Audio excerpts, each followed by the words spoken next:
La Commissione regionale antimafia, presieduta da Antonello Cracolici, domani si riunirà a Favara. L'iniziativa, prevista a partire dalle ore 11 all'interno del Palazzo del Comune di Favara, rientra nel lavoro di mappatura della Commissione antimafia sullo stato della criminalità organizzata nelle varie province siciliane.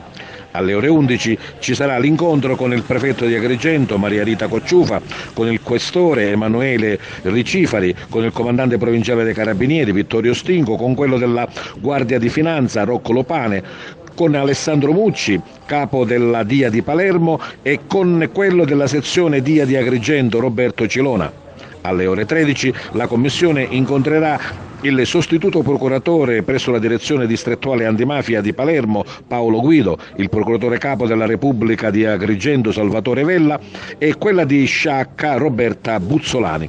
Alle 12:30 è prevista una pausa dei lavori durante la quale il presidente Antonello Cracolici e i componenti della Commissione potranno incontrare la stampa. Nel pomeriggio saranno ascoltati i sindaci della provincia agrigentina, saranno ascoltati dalla Commissione su questioni relative alla presenza della criminalità mafiosa nel loro territorio. A tal proposito abbiamo sentito telefonicamente il sindaco di Favara, Antonio Palumbo, proprio sulla presenza a Favara della Commissione antimafia e su quello che lui chiederà per la sua città.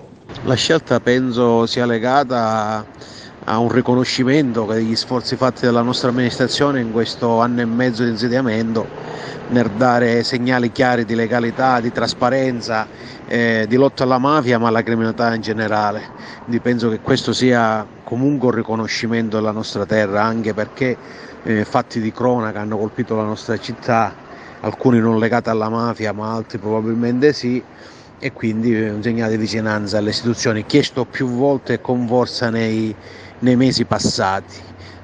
Cosa chiederò? Chiederò di continuare ad avere massima attenzione al nostro territorio con quello che abbiamo detto e denunciato nei mesi scorsi, facilità di reperire armi sul territorio, facilità di delinquere, pochi controlli legati anche alla poca disponibilità delle forze dell'ordine ma anche della polizia municipale.